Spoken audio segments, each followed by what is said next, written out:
बोलो श्री प्राणनाथ प्यारे की है।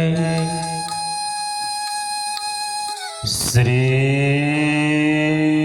सतगुरु महाराज की जय।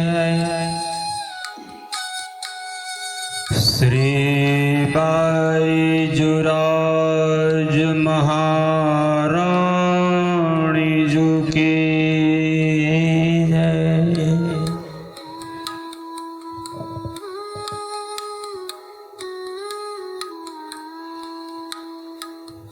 वंदो सतगुरु चरण को,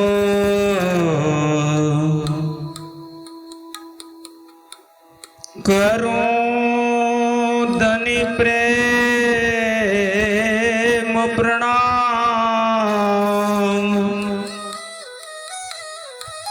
अशुभ हरण मंगल करने,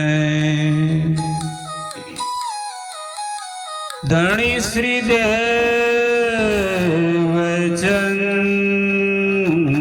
जी नाम। श्री प्राणनाथ निज मूलपति, श्री महराज सुनाम।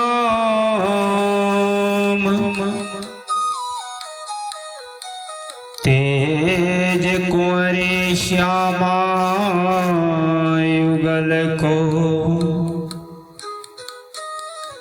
पल पल करूं प्रणाम। पल पल करूं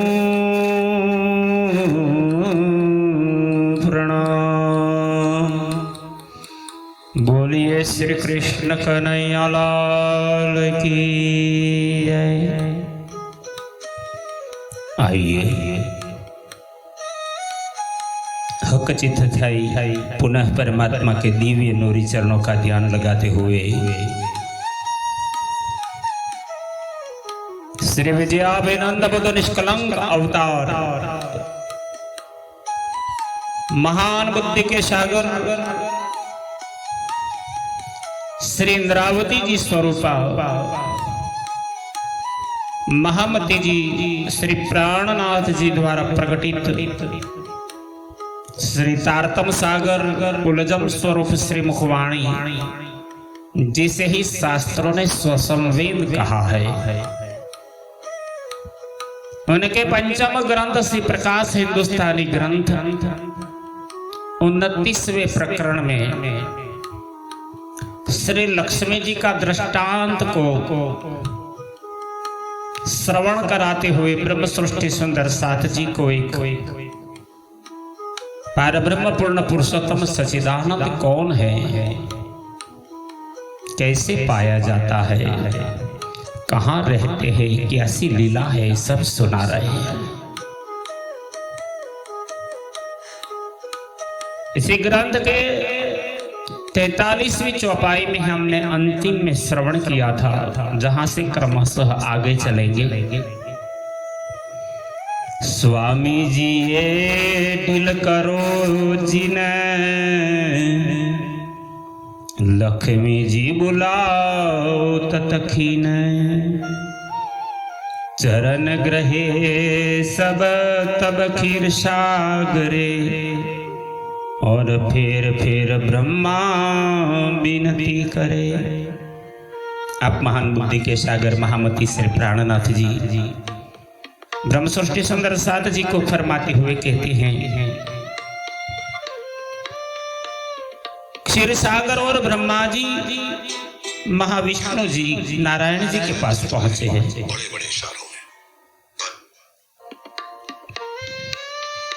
और उसी समय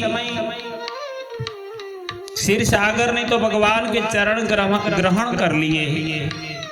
ब्रह्मा जी भी विनती करके कहने लगे, हे प्रभु 7 कल्पांत से लक्ष्मी जी कठिन तपस्या कर रहे हैं। अब विलंब न कीजिए, शीघ्र ही चलकर लक्ष्मी जी को बुला लीजिए। इनके तपस्या के तपोबल से पूरा संसार जल रहा है। पिता के नाते क्षीर सागर कहता है मुझे भी बड़ा दुख है, अगर अपनी संतान अपने पुत्री को दुख है तो पिता कैसे सुखी हो सकता है। आप समझदार हैं, विवेकशील है, पूजनीय है, तो आपसे प्रार्थना करते हैं। चलो प्रभु जी जाइए तीत, बुलाए लक्ष्मी जी आइए इत। तब क्षीर सागर जी और ब्रह्मा जी विष्णु भगवान से प्रार्थना करते हुए कहते हैं, हे प्रभु चलिए चलकर वहां से लक्ष्मी जी को बुलाकर यहां ले आइए। तब दया कर आए भगवान, लक्ष्मी जी बैठे जिन ठाम। तब भगवान विष्णु जी ने दया के सागर है तो दया की, और जहां लक्ष्मी जी तपस्या में बैठी थी वहां आकर पहुंचे। लक्ष्मी जी प्रणाम कर आए, श्री भगवान जी तब सन्मुख बुलाए। श्री महामती जी इस प्रसंग में वर्णन करते हुए कहते हैं, क्षीर सागर ब्रह्मा जी और विष्णु भगवान जैसे वहां पहुंचे हैं, लक्ष्मी जी ने भगवान को देखकर प्रणाम किया। लक्ष्मी जी को सामने बुलाकर भगवान जी ने भी कहा, हे लक्ष्मी जी उठो घर चलो। लक्ष्मी जी चलो जाइए घरे, तब फिर रमा बानी उछरे। जब विष्णु भगवान ने कहा चलो लक्ष्मी जी घर चलते हैं, तो फिर लक्ष्मी जी ने वही पूर्ववत जानकारी सुनने की प्रार्थना की, क्या आप मेरे प्रश्न का उत्तर लाए हो? आप किनकी पूजा करते हो? कौन स्वरूप है? कहाँ रहता है? धनी मेरे कहो वाही वचन, जीव बहुत दुख पावे मन। लक्ष्मी जी अर्ज कर कहने लगी, हे प्रभु आप कृपा कर वही जानकारी के वचन जाहिर करने की कृपा कीजिए। जो तप करो कल्पांत कैसे, तो भी जुबान नवले कहे जगदीश। तब विष्णु भगवान श्रवण करके हुए कहते हैं, लक्ष्मी जी ने कहा कि तपस्या से मेरी जीवात्मा मन से बहुत दुखी हो रही है। पुनः भगवान जी ने वही प्रत्युत्तर दिया कि तू 21 कल्पांत तक, अब तो 7 कल्पांत ही तपस्या की है, अगर 21 कल्पांत तक भी तपस्या कर रहती तब भी मेरी जुबा इसका वर्णन नहीं कर सकती। दिखलाऊं में चहन कर, तब लीजो तुम हृदय धर। तब विष्णु भगवान ने लक्ष्मी जी से समझाते हुए कहा कि तुम 7 कल्पांत नहीं 21 कल्पांत तक तपस्या कर लो तो भी इन लीला के बारे में एक शब्द भी मैं नहीं बोल सकता, पर हाँ इतना अवश्य है कि उस ध्यान को मैं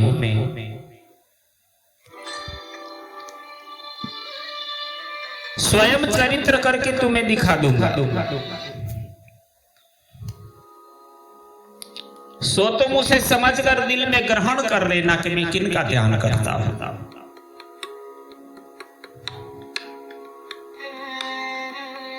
तब ब्रह्मा और क्षीर सागर दोए, लक्ष्मी जी की विनती होए। यह बात सुनकर ब्रह्मा जी तथा क्षीर सागर दोनों लक्ष्मी जी से विनती कर कहने लगे, लक्ष्मी जी उठो तत्काल, दया करी स्वामी दयाल। तब दोनों कहने लगे, हे लक्ष्मी जी अब तुरंत इसी समय तपस्या से उठकर घर चलो, क्योंकि कृपा सागर भगवान ने तुमको चरित्र करके दिखाने का वचन दे दिया है। अब जिन तुम हठ करो, आनंद अंतस्करण में धरो। इसलिए अब तुम हठ ना करो और यह कसनी छोड़कर दिल में धनी के प्रेमानंद को ग्रहण करो। तब लक्ष्मी जी लागे चरने, यों बुलाए आए आनंद अति घने। तब उसी समय लक्ष्मी जी तपस्या छोड़कर भगवान जी के चरणों में गिर पड़ी और इस प्रकार भगवान जी लक्ष्मी जी को बुलाकर आनंद पूर्वक घर ले आए। तब ब्रह्मा क्षीर सागर सुख पाए फिरे, दो आए आप अपने घरे। ब्रह्मा जी और क्षीर सागर दोनों प्रसन्न होकर अपने अपने स्थान पे चले गए। अब ये विचार तुम देखो साथ, नावली जुबा वैकुंठ नाथ। अब महान बुद्धि के सागर महामती इंद्रावती स्वरूपा महामती प्राणनाथ जी सुंदर साथ जी से कहते हैं, हे सुंदर साथ जी, इस दृष्टांत को विचार कर देखो कि वैकुंठाधिपति विष्णु भगवान की जुबा इस पार ब्रह्म पूर्ण पुरुषोत्तम सच्चिदानंद की लीला को जाहिर नहीं कर सकी। ग्रही वस्त्र भारी कर जान, तो भी वचन ना कहे निर्वाण। और उन्होंने किस तरह अपने इष्ट देव की लीला रूपी वस्तु को भारी समझकर ग्रहण किया, इनकी जुबा से वह बात जाहिर नहीं हुई। ना तो वैकुंठ नाथ को कैसी खबर,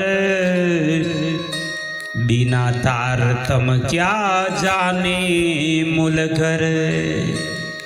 यही सुंदर साथ जी ने कारण इंद्रावती जी ने इस लीला को जाहिर करते हुए कहा, नहीं तो वैकुंठाधिपति विष्णु भगवान को बिना तारतम ज्ञान के मूल वतन परम धाम की लीला की जानकारी कैसे हो सकती थी।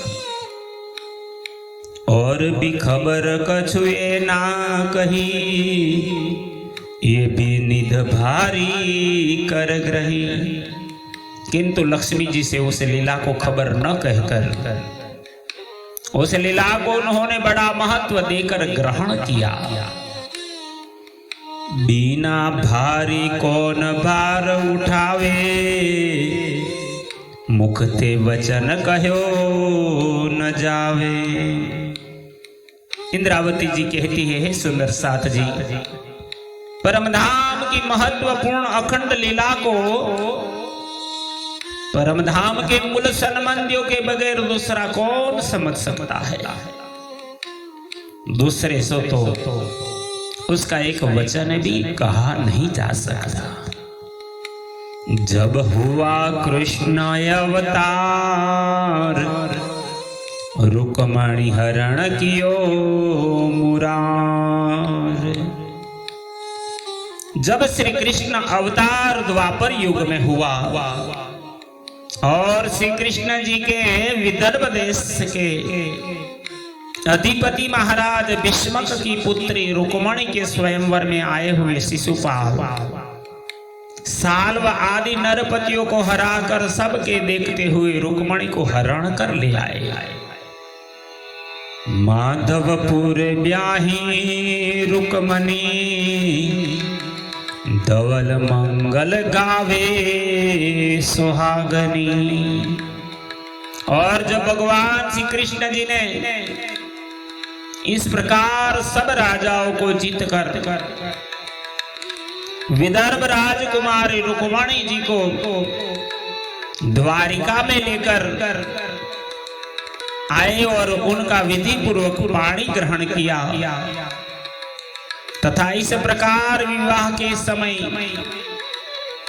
जब युगल स्वरूप श्री कृष्ण जी एवं रुक्मिणी जी सिंहासन पर बैठे थे, गाते गाते लिया व्रज नाम, तब पीछे भूम पड़े भगवान। और कृष्ण और रुक्मिणी जी की शादी की खुशहाली में खुशी के बधावा गीत सखिया गा रही थी। इन्होंने गीत गाते गाते हुए जैसे ही ब्रज की लीला गाई कि भगवान सिंहासन से नीचे जमीन पर गिर पड़े। तब नैनो आंसू बहुत जल आए, काहू पे न रहे पकड़ाए। उसी समय भगवान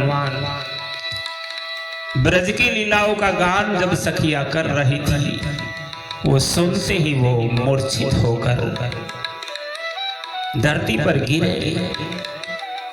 ब्रज लीला का स्मरण हो आया। स्मरण होने के साथ ही लीला के सुख के आनंद में अंतःकरण द्रवित हो गया। सुख आनंद गयो कहूं चल, अंग अंतस्करण गए सब गल। आनंद में अंतःकरण द्रवित हो गया और आंखों से अश्रुधारा प्रवाहित होने लगी और किसी के भी रोके न रुक सकी। कृष्ण जी रोने लगे, आंखों से आंसू बहते गए। इन लीला को लक्ष्मी जी ने देखा। तब सब कीने पायो अचरज, यो लक्ष्मी जी को दिखाया ब्रज। तब भगवान जी की आंखों से अश्रुधारा प्रवाहित देख सभी लोग आश्चर्य में पड़ गए कि भगवान जी को क्या हो गया। किंतु यह लीला करके विष्णु भगवान ने लक्ष्मी जी को संकेत में बताया कि इन्हीं ब्रज के स्वरूप को मैं ध्यान करता हूं। सोले कला दो स्वरूप पूर्ण,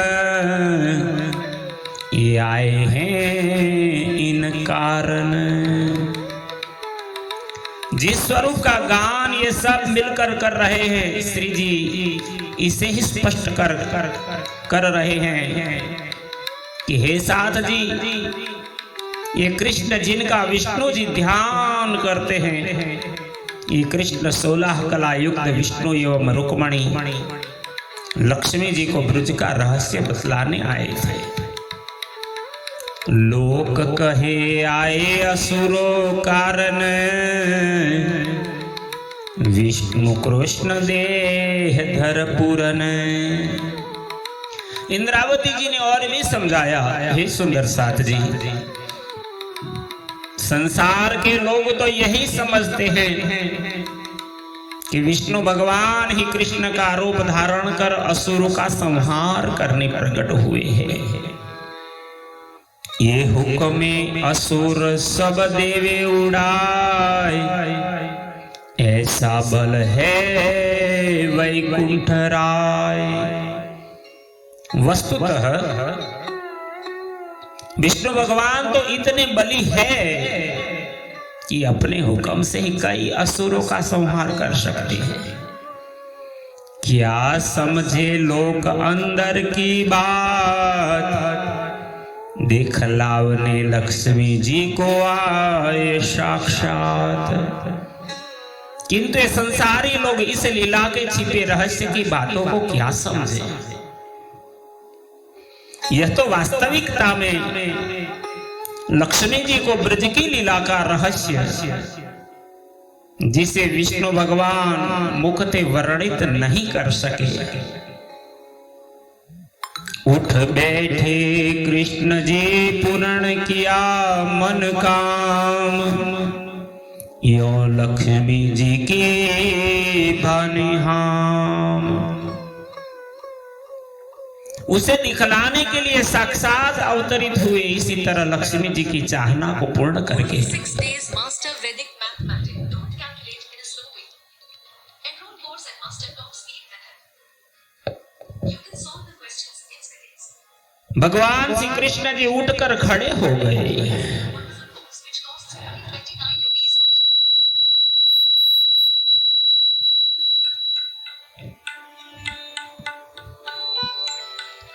ये चित में विचारो रही, ये इशारत सु के कहीं। अब इंद्रावती जी सुंदर साथ जी को चौकन्ना करके कहते हैं, हे साथ जी, इस लीला को चित्त में विचार करो जिसे सुखदेव जी ने वर्णन किया है। ये लीला सुके निके कर गाई, जो लक्ष्मी जी को भगवान ने दिखाई। जिस ब्रज लीला का महत्व विष्णु भगवान ने लक्ष्मी जी को दिखाया, उसका सुखदेव जी ने अच्छी तरह वर्णन किया है। ये ब्रज लीला जो अपनी जाति अस्तुत करत है धनी। आप महान बुद्धि के सागर इंद्रावती जी पुनः सुंदर साथ जी को 11 वर्ष और 52 दिन की कृष्ण लीला में 3 प्रकार की शक्ति, परमधाम की, वैकुंठ की और अक्षरधाम गौलोक धाम की, इनका बृहद वर्णन करके लीला भेद दिखाते हुए कहते हैं, जो अपनी वास्तविक व्रज की लीला है, जिसकी उपासना या ध्यान द्वारा संसार के धनी विष्णु भगवान भी स्तुति करते हैं। पहले लीला तुम ब्रज में जो करी, अक्षर सदाशिव चित में धरी। उसकी सही वार्ता यह है कि हम सब ब्रजवधूजन अंगनाओं ने जो श्री कृष्ण जी के साथ लीला की है, उसको अक्षर भगवान ने मन स्वरूप नारायण के पंचावयव प्रणव ब्रह्म के सदाशिव नामक अंग में स्थिर कर लिया है, अर्थात चित्त में अखंड कर लिया है। 11 वर्ष और 52 दिन की लीला अक्षर भगवान के निर्मल चैतन्य में अब अखंड हो गई। प्राणाधार सुंदर साथ जी, अभी हम लक्ष्मी जी के दृष्टांत के रूप में इंद्रावती जी की प्रकाश हिंदुस्तानी वाणी के 59 चौपाइयों तक का वर्णन श्रवण कर रहे थे। क्रमशः फिर आगे चलेंगे। अभी इसी प्रसंग को समय के साथ यहाँ विराम देंगे। श्री कृष्ण प्रणामी मंदिर पिपलाता गुजरात से आचार्य श्री 108 जगदीश चंद्र भट्ट वाणी विशारद पन्ना और साथ में अंकुर कुमार पटियार, जो हमारे अग्रगण्य धर्मनिष्ठ सुंदर साथ चकलासी राघोपुरा से है, इनके सहयोग से ये ब्रह्म ज्ञान ब्रह्मवाणी हम आपके चरणों में पहुंचा सकते हैं। हम दोनों का आपके चरणों में कोटि कोटि प्रणाम। बोलो श्री प्राणनाथ प्यारे की जय।